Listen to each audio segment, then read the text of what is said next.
नेपाल र चीन बीच रसुवागढी केरुङ विद्युत प्रसारण लाइन निर्माण गर्ने सम्झौता भएको छ। नेपालले भारतपछि चीनसँग अन्तर्देशीय विद्युत प्रसारण लाइन निर्माण गर्ने सहमति भएको हो।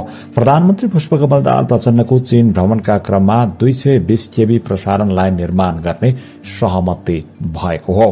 शङ्खवा सभाको किमाथाङका हुँदै तिब्बतसम्म निर्माण हुने विद्युतीय प्रसारण लाइनको समेत सम्भाव्यता अध्ययन गर्ने दुई देशबीच सहमति भएको छ।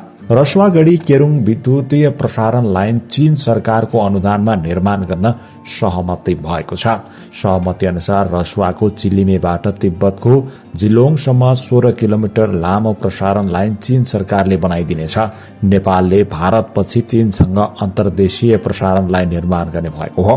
यसअघि प्रधानमन्त्री पुष्पकमल दाहाल प्रचण्ड र चिनिया प्रधानमन्त्री ली छ्याङको उपस्थितिमा 12 वटा सम्झौता र समझदारी र एउटा लेटर अफ एक्सचेन्जमा हस्ताक्षर भएको थियो।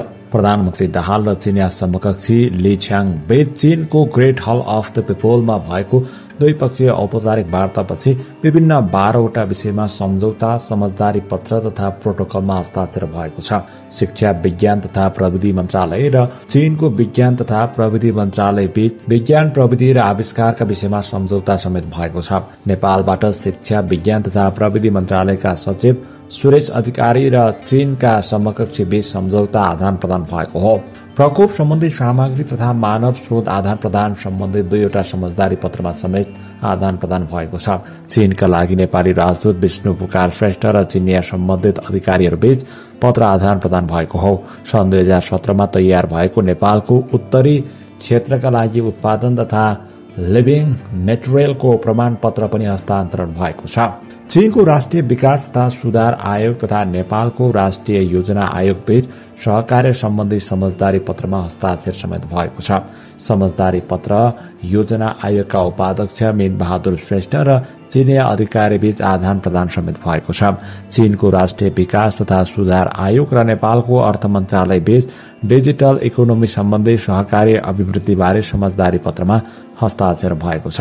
नेपालका तर्फबाट चीनका लागि नेपाली राजदूत विष्णु पुकार र चिनिया अधिकारी बीच समझदारी पत्र आदान प्रदान भएको छ। चीनको राष्ट्रिय विकास र सुधार आयोग र नेपालको वन तथा वातावरण मन्त्रालय बीच हरित तथा न्यून कार्बन विकास सम्बन्धी समझदारी पत्रमा हस्ताक्षर भएको छ। नेपाली राजदूत श्रेष्ठ र चिनिया अधिकारी बीच समझदारी पत्र आदान प्रदान भएको छ। दुई देशका कृषि मन्त्रालय बीच कृषि तथा पशुपक्षी विकास सम्बन्धी सहयोग बारे समझदारी पत्रमा हस्ताक्षर भएको छ। नेपालका तर्फबाट कृषि तथा पशुपक्षी विकास मन्त्रालयका सचिव रेवती रमन पौडेल र चिनिया अधिकारी बीच समझदारी पत्रमा आदान प्रदान भएको छ। यसैगरी सन् 1981मा दुई देशबीच भएको नेपाल चीन व्यापार तथा भुक्तानी सम्बन्धी सम्झौता पुनरावलोकन र परिवर्तनका लागि सहकार्य गर्ने संयुक्त प्राविधिक कार्य समूह स्थापना सम्बन्धी समझदारी पत्रमा हस्ताक्षर भएको छ। वाणिज्य सचिव मधुकुमार मरासिनी र चिनिया अधिकारी बीच समझदारी पत्र आदान प्रदान भएको छ। चीनको वाणिज्य मन्त्रालय तथा नेपालको उद्योग वाणिज्य तथा आपूर्ति मन्त्रालय बीच समझदारी भएको हो।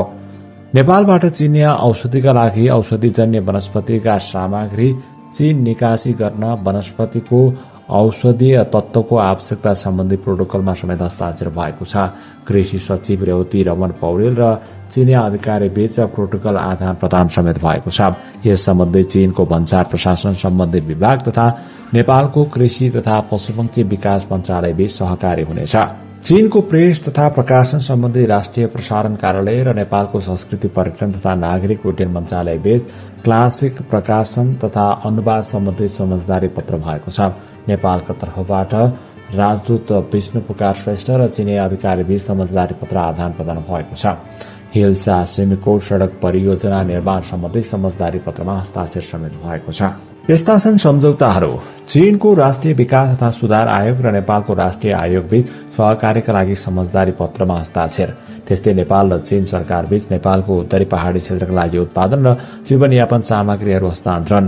त्यस्तै चीनको राष्ट्रिय विकास र सुधार आयोग र नेपालको अर्थ मन्त्रालय बीच डिजिटल अर्थतन्त्रमा सहयोग अभिवृद्धि गर्ने सम्बन्धी समझदारी पत्रमा हस्ताक्षर भएको छ। त्यस्तै चीनको राष्ट्रिय विकास र सुधार आयोग र नेपालको वन तथा वातावरण मन्त्रालय बीच हरित र न्यून कार्बन विकासमा सहकार्यका लागि समझदारी पत्रमा हस्ताक्षर भएको छ।